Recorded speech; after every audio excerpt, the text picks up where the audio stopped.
Come in. Welcome. I'm E.G. Marshall. Welcome to another world. A world of suspense. A world of the unexpected. And a world where fantasy and reality may often wear the same face. We are told, the truth shall make you free. However, in certain situations, the truth can send you to jail. And so it's all a matter of what freedom really means, not to mention what truth really means. For Eleanor Hartley, this is no philosophical, theological, or intellectual exercise. It has become suddenly a tangible and terrible fact of life. Our mystery drama, A Tiny Drop of Poison, was written especially for the Mystery Theater by Sam Dan and stars Tammy Grimes. I'll be back shortly with Act One.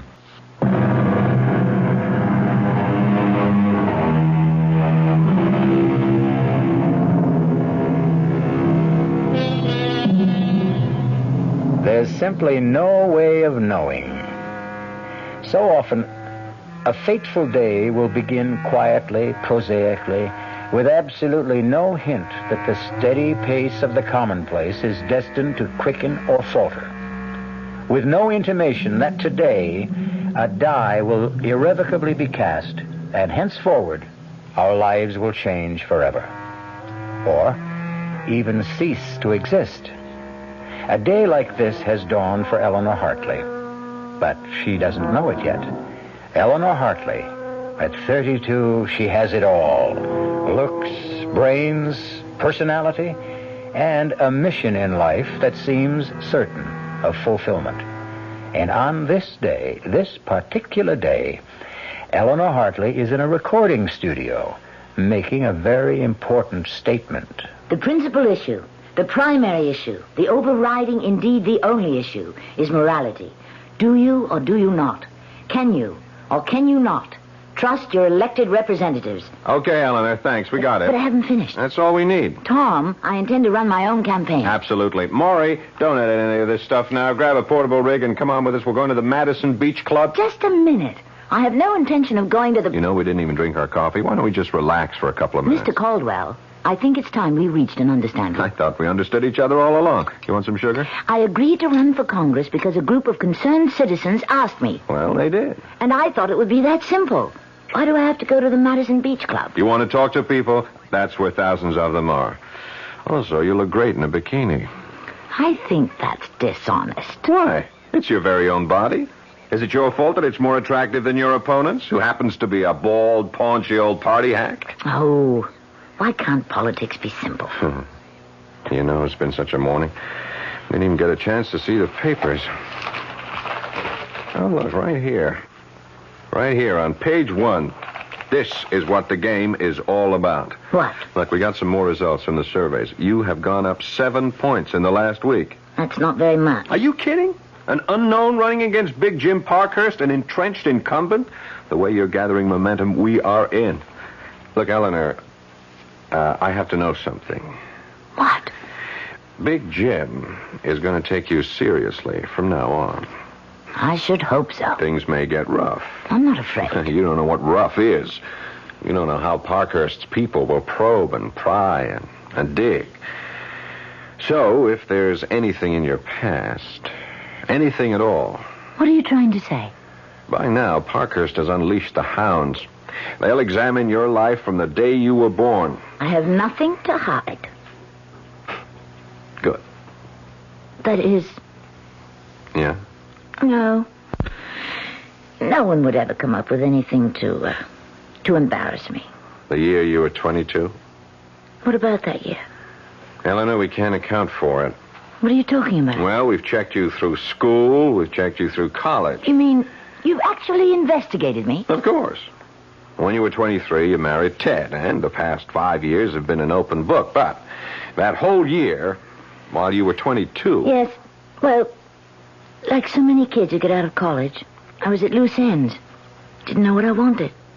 So, I just took off. I traveled around the country. I was just trying to find myself. And I did. And that's all there was to it. Okay.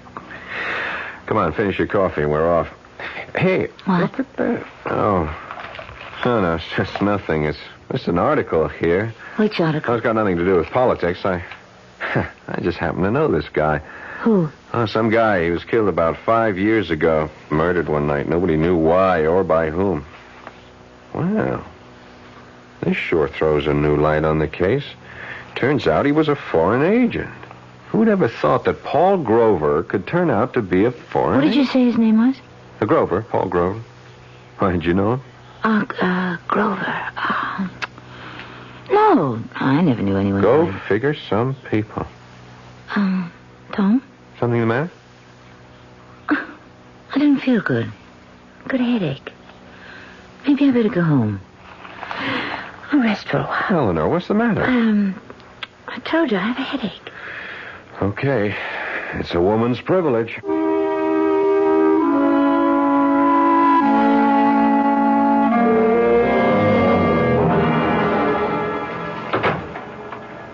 Hi there, Congresswoman. Hi there, Detective. Get any votes today? A few. You catch any crooks? No. I'm on a whole new thing. Sherlock Ted Hartley, that's me. I draw all the weird ones. This was a guy named Paul Grover. Grover? How do you like this? He was murdered 5 years ago, buried and forgotten. Now it's suddenly wide open again. You know why? Tom showed it to me in the morning paper. He was a spy. Which means we have to find out who killed him. Wasn't it always important to find out? Well, now more than ever. The information we have now is that he was ready to come over to our side and spill what he knew. But, isn't this out of your, The Federals asked us to cooperate. So the old man called me in and said, Ted, go get him. Oh. I'm a victim of my own reputation. So now I have to lone wolf around and try to sniff out a case that's 5 years old. Let's eat in tonight. Okay. It's a rare night I have you all to myself. Maybe I should never have gone into politics. What are you talking about? Here you are, a cop's wife. You're more than just a cop. And you're more than just a wife. It's one of those crazy things. You're going to go to Congress. I have to be elected first. Oh, baby, you're home free. My career took off the day I married you. Come on, Ted. No, I was always a good detective, but in the last 5 years, you'd be surprised how many ideas I got from you. You really taught me how to think. What do the police know about the murder? Well, just about zero. They figured Grover stopped for a hitchhiker because when he left his office to drive home, he was alone. They found his car at the side of the road, and he was about 30 feet away, stabbed to death. Funny guy. Lived all alone, no friends, just people who knew him casually. Well, after all this time, how can you expect to find the killer? Oh, I'll find the killer, whoever he is. At least that's what I keep telling myself.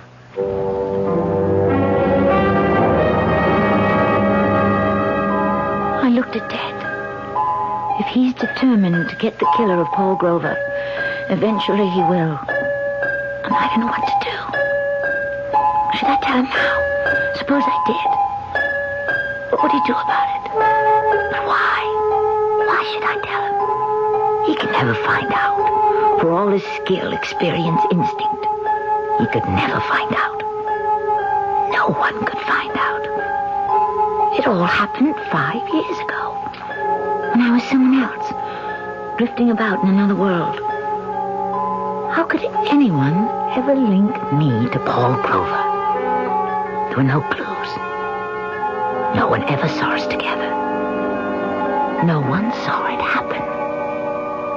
No one.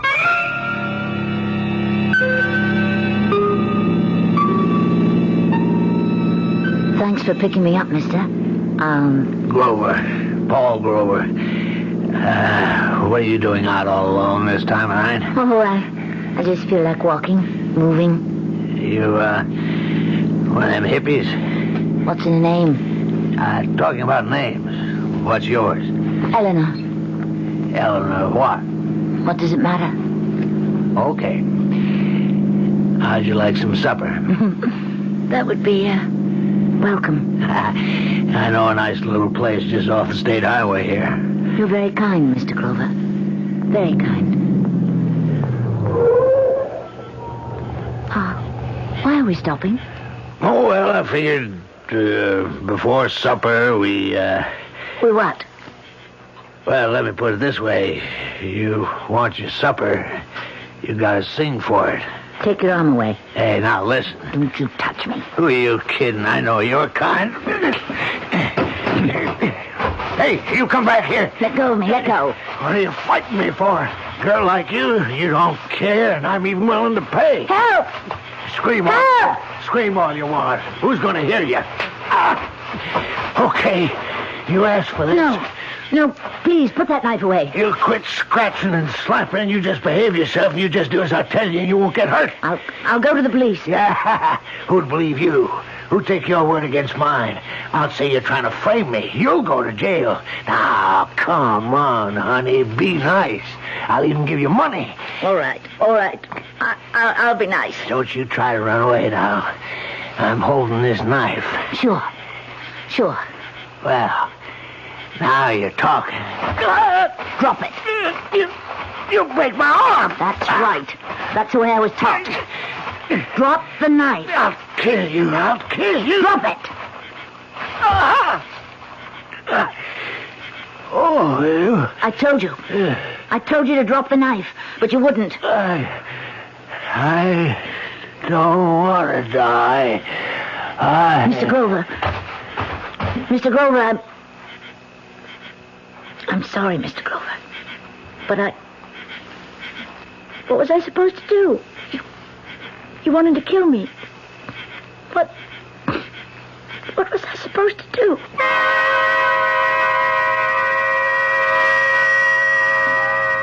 He was dead. The knife somehow had been turned against his own body. I just stood there. I remember now. I wondered why I didn't panic. But I was cool. I made sure to leave nothing behind me. Not in the car. Not anywhere around. There was no blood on my clothes. And so, I just walked away. I walked away into the night. And no one saw me.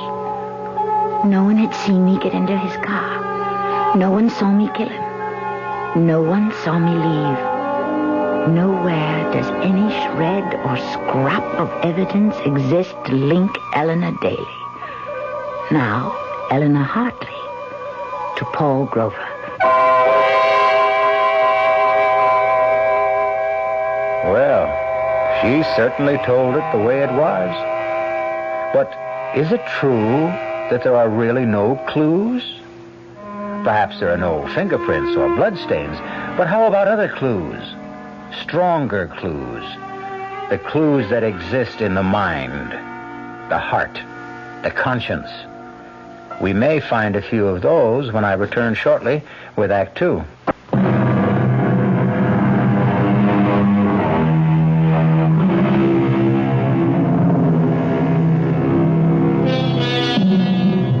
They are a most unusual and attractive young couple, Ted and Eleanor Hartley.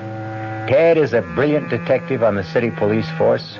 Eleanor is so bright and sincere and articulate that a citizens committee has asked her to run for Congress. Eleanor is busy with her campaign. Ted is busy trying to track down a murderer. This sounds like two different stories, but actually, it's really one story, because the killer Tom is looking for happens to be Eleanor. No, don't. Let me go. I'll kill you, Mr. Grover. Kill you. Eleanor, darling. You... Eleanor, darling, wake up. What?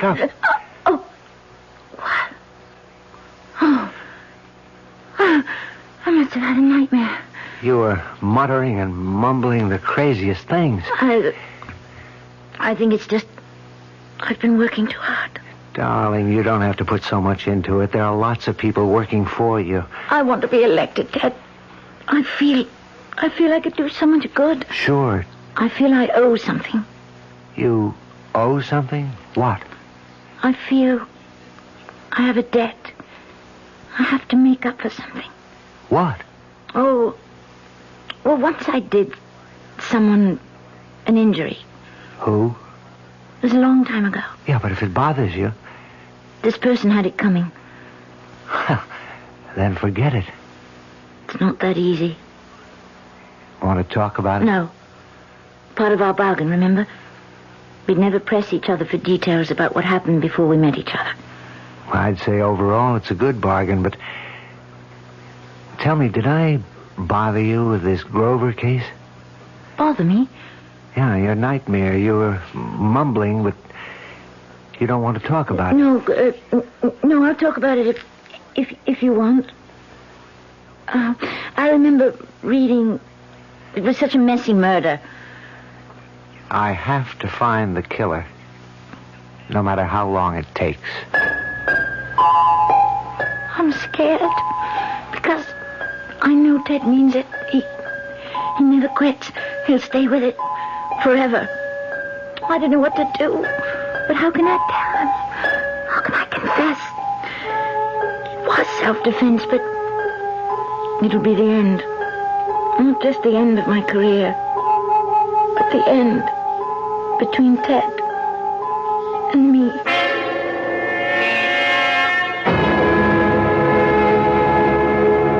For my part, I offer you a dedication to the truth. I will follow the truth, wherever it may lead. I will seek the truth, whomever it may hurt. What we need in our lives today, at every level, is the truth. The truth, unvarnished, stark, simple. Thank you. Come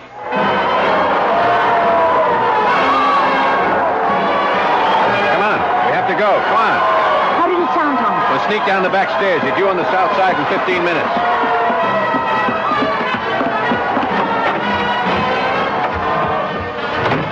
There's the car. You didn't tell me how it sounded, Tom. Yeah, I know I didn't. What's the matter, Eleanor? The matter? Yeah, with you. The speech. There's something missing. Oh. What? I don't know. Let's say some of the fire was out. Anything wrong? Nothing, Tom. Having a bit of a tiff with Ted? Ted is absolutely in favor of my running. So what's wrong? Why do you insist something's wrong? Your speech. I didn't believe a word of it. Why? Because it was obvious to me that you didn't mean a word of it either. But Eleanor, something is wrong. Something has been just a little off-key all week. Now, why didn't you tell me about it? Tom, I wish you'd believe me. Everything's just fine. Yeah? I mean it. Well, if everything's just fine, why are you so pale and why are you perspiring? Tom... Then there is something. Tom... There's nothing we can talk about. But it's serious. Yes. Serious. Eleanor, if it should ever come out... It can never come out, Tom. Believe me. Eleanor... Please, Tom. Don't ask me any more questions. Please. Sure. Okay. But whatever it is, I'm in your corner. I'll back you. I'll fight for you no matter what you did. Even if you committed murder.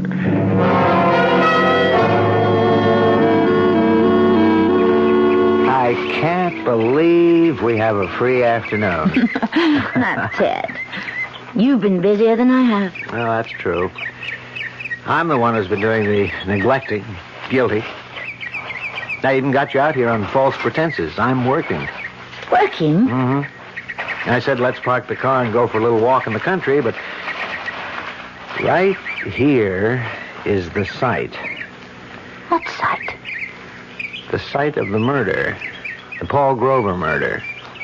Right here, past this tree. Ted, Huh? What is it, darling? something about this place. What if you want to leave? No, after all, if you want me to help you. Right here, past this tree, is where he drove off the road. To, pick up a hitchhiker. No. I don't buy that story anymore. Why not? There was another car.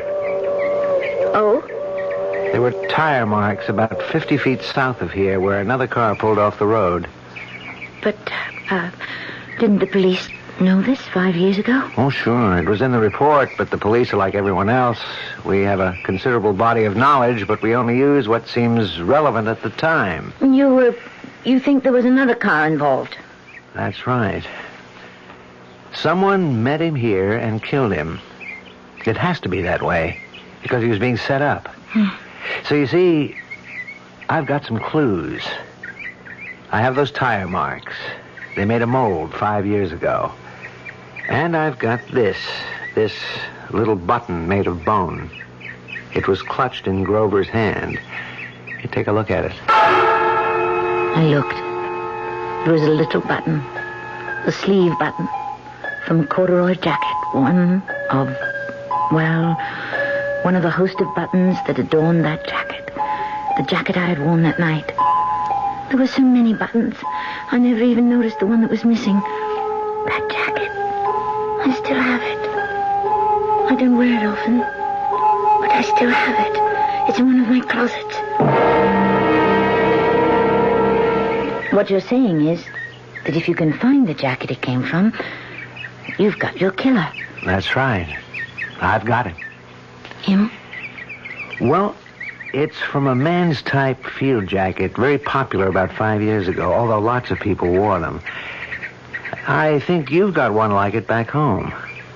Anyhow, there was a fight. Grover was stabbed. The killer took the money. But I didn't... I didn't what? I didn't know that robbery was the motive. Wasn't it supposed to have been a secret agent thing? I figure a hired killer. But he was stupid enough to pick up some loose bills. That should hang him. Are you sure? You know what else I've got? I found a witness. There's a little restaurant a couple of miles down the state highway. Certainly, I don't mind telling you the story again. There was this young man who came in here that night. How can you remember so far back? Oh, Mr. Grover was a steady customer, was a good customer, so I remember what happened the night he died. Yes, he was a good customer, but he put ketchup on everything. Anyway, on that night, this young fellow, he comes in, he was wearing a corduroy jacket and denim pants. Why did you notice him? Well, you see, he ordered a steak, and then he pays with a $10 bill, and there's blood on the bill. Blood? Yeah, so I says to him, this looks like blood. He says, does it? And I says, how did blood get on this bill? And he says, maybe it's blood money. He takes his change, gives me $1 tip, and leaves. Why didn't you tell this to the police? They never asked. Would you believe that this lieutenant here is the first policeman that's walked into my restaurant since it happened 5 years ago? And can you describe him, Hugo? I have never forgotten him. He was a big man, 6 foot tall, about 200 pounds. He had black hair, brown eyes, a big scar on the left side of his chin, and the tip of his left pinky finger was missing. Thanks, Hugo. Oh, no, sir, yeah, don't mention it, Lieutenant. As far as the wife is concerned, madam, if I get up early on election day, I might even vote for you. You would? Why? Oh, I don't know. Maybe that's why. What? Well, you see, you tell the average politician that you're going to vote for him. He shakes your hand. He looks sincere. He says, thank you. You look sort of surprised. You say, why? That is honest. It shows you're honest, and that's something.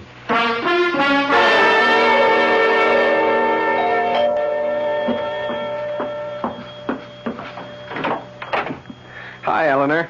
Come in, Tom. Got here as soon as I could. Something wrong? Nothing's wrong.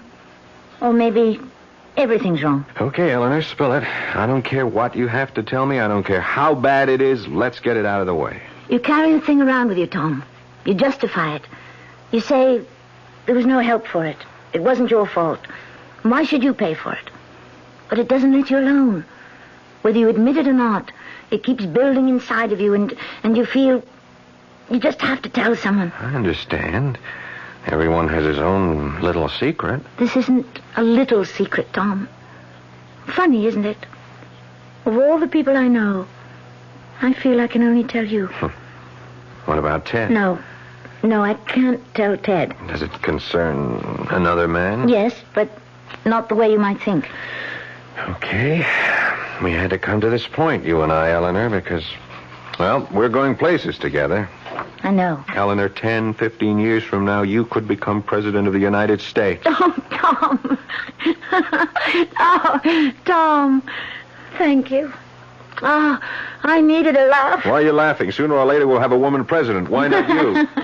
Dream on, Tom Caldwell, dream on. For all of them, it began with a dream. So ask yourself, why not you? You'll be 40ish, even more beautiful than you are now. Wiser, more experienced. Now, what could hold you back? Oh, excuse me. Hello? Darling, Ted, where are you? at police headquarters. I won't be home until late. Can't it wait? No. I have to do it now because I just brought in my prisoner. Who? The killer. You know, the guy that murdered Paul Grover. The man who murdered Grover? Can you be sure? Yeah, I'm sure. We got him cold.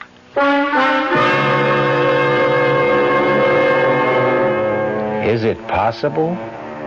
Can two people have murdered Paul Grover? We know of one, but who is the other? Can there be another? Maybe it's possible to murder a man twice.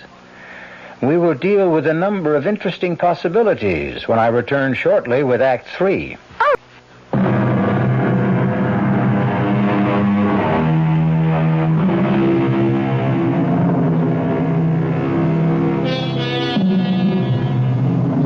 Although once is usually par for the course, it does appear that some people can be murdered twice.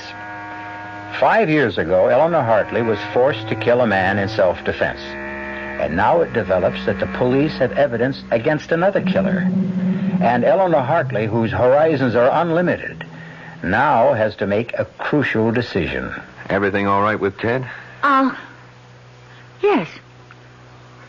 Just fine. They got the killer. Killer? The one who murdered that, Paul Grover. Oh, that's great. Well, Ted is really a great detective. Who's the suspect? I didn't ask. Oh, it'll probably be in the news.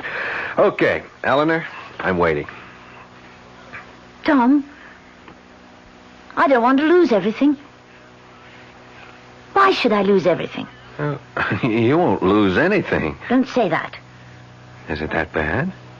Yes. Well, it'll have to come out. No, it won't. Eleanor, Big Jim is out to get you. He'll stop at nothing. Whatever it is, believe me, sooner or later, he'll uncover. No, he can't. No one can. Only I know. Eleanor, there is no way out except the truth. You're wrong, Tom. There's another way out. And it turned up for me tonight. So, the problem is solved. It's settled. It no longer exists. Eleanor, No, Tom. I've pulled myself together. I realize the stakes I'm playing for. It simply will not bother me anymore. You say that so easily. It's a matter of alternatives. What will be best for everyone in the long run? Well, I don't know what it is, but I sure hope you can live with it. I've lived with it for 5 years. I can live with it forever. I'll have to.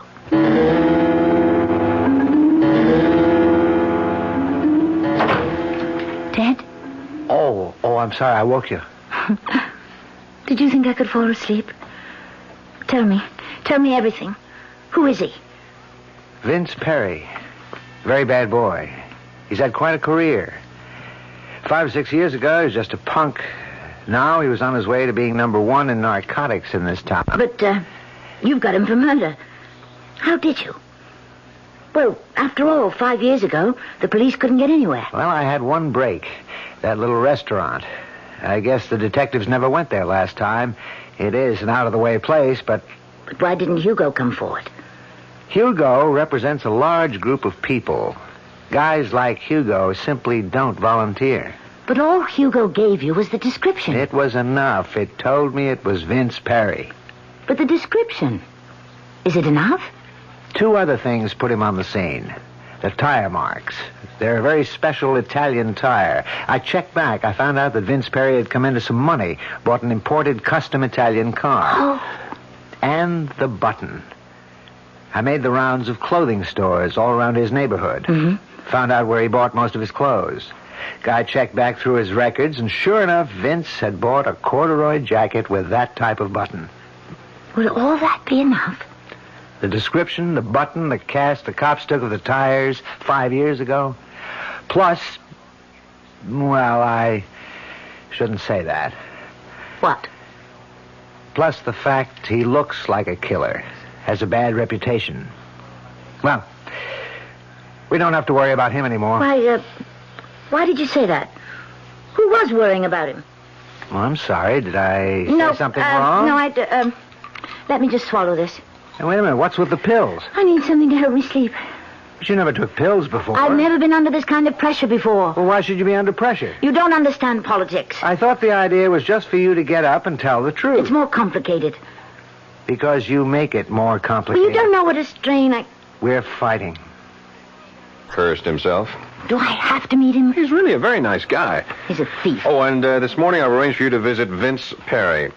Vince Perry? Yeah, in his cell. Why would I... Calm down, calm down. How could you even suggest... Look at it this way. You have to do me a favor because I have to do Charlie Colligan a favor. Who's Charlie Colligan? Who? Your worthy opponent, Big Jim Parkhurst himself. Do I have to meet him? He's really a very nice guy. He's a thief. Oh, and this morning I've arranged for you to visit Vince Perry. Vince Perry? Yeah, in his cell. Why would I... Calm down, calm down. How could you even suggest... Look at it this way. You have to do me a favor because I have to do Charlie Colligan a favor. Who's Charlie Colligan? He'll deliver the vote for you in the 4th Ward. This is the kind of politics that I intend to fight. No, my dear, these are the kind of politics that I shield you from. Vince Perry just wants to see you. Why? Well, it'll be a very private meeting. Nobody will even know you were there. Why? Colligan owes him a favor. Do you mean to tell me that if I refuse to see this gangster, I can lose the 4th Ward? It's not that simple, that open and shut. But elections have been lost by 1 vote. Well, let's get it over with.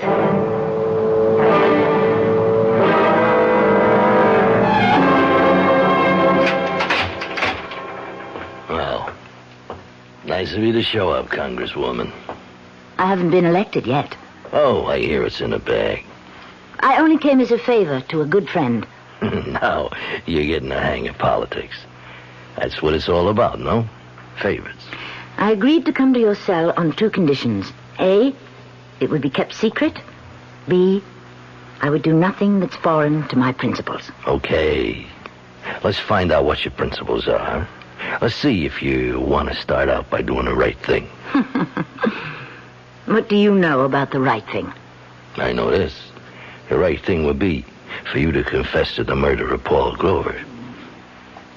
What did you say? Come on, you know what I said. You know why I said it. You killed Paul Grover. I seen you do it. That's a lie. Here's the way it was. Now, I get the contract to knock him off. I followed him in my car. I figured I'd bag him after he came out of that restaurant. But first, he stops and picks you up. Then, after a couple of minutes, he stops again. So, I stopped. I heard it all. I seen it all. I let you go. Why not, huh? You did my job for me. I never forgot what you looked like. You can't prove a word of it. I'm in the spot you were in when he tried to attack you. Now, nobody would have believed you then. Nobody will believe me now. What do you expect me to do? Like I say, the right thing. There's 2 kinds of people, honest folks and thieves. Now, there's a law.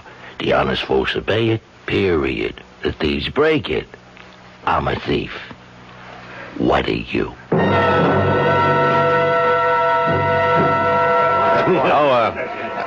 Eleanor, I don't think you two have ever met. I'd like to present you to your opponent, Congressman Jim Parkhurst. How do you do? Well, so you're Eleanor Hartley. Well, now I know why I'm going to lose. You're even prettier in person. I think I'll leave you two to chat. Excuse me. Are you already conceding, Congressman? Oh, sure. My time's run out. Really? But you're running a very aggressive campaign. Well, you kill a snake, The body can still wiggle. No, dear, I've had it.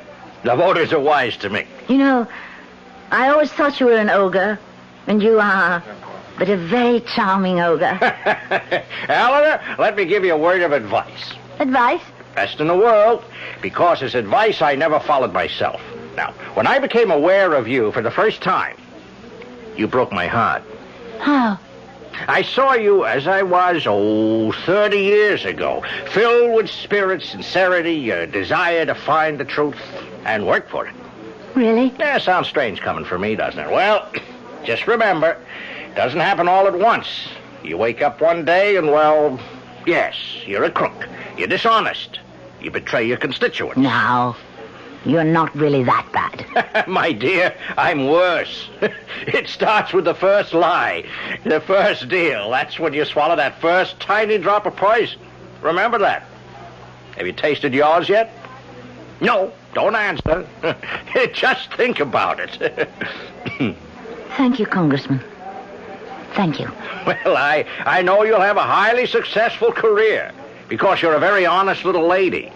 You might even become president. Good luck. Well, what did you think of Big Jim? Tom, I want to do something, but I need your advice. I want to make a statement. It's something that is true, but it would end my career. Then why make it? Because it's the right thing to do.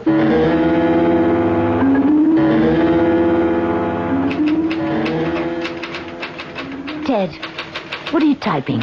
How was the big luncheon? Oh, the usual. What are you typing? Here, want to read it?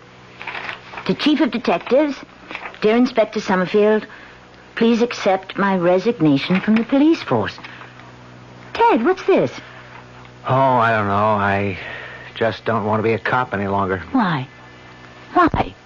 Well, look, you'll be going to Washington. I thought we... Why do I have to be a cop all my life? Why can't I try something else? Because, Ted, for you there is nothing else. Look, let it go. Ted, I love you. I love you, too.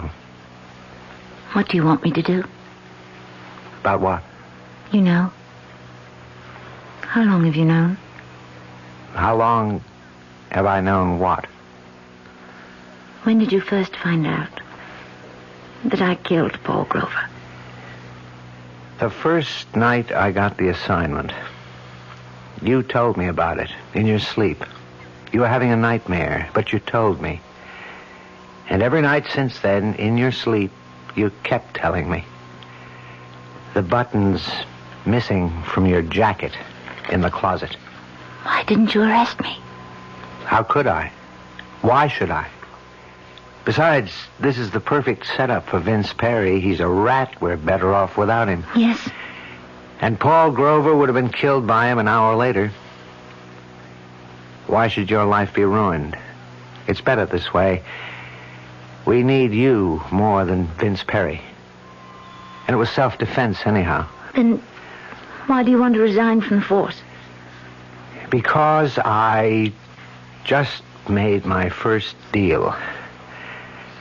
I've taken the first drop of poison. Someone else said that to me earlier. I'll stop now before I become the kind of cop I have no use for. Hey, what are you doing? You can't resign, Ted. You're going to make an arrest. No, I won't. I can't. You can. You must. I've taken the first drop, too. And I can't live with it either. Please, Ted. But it'll be the end. No, Ted. It won't. You'll see. It'll be the beginning.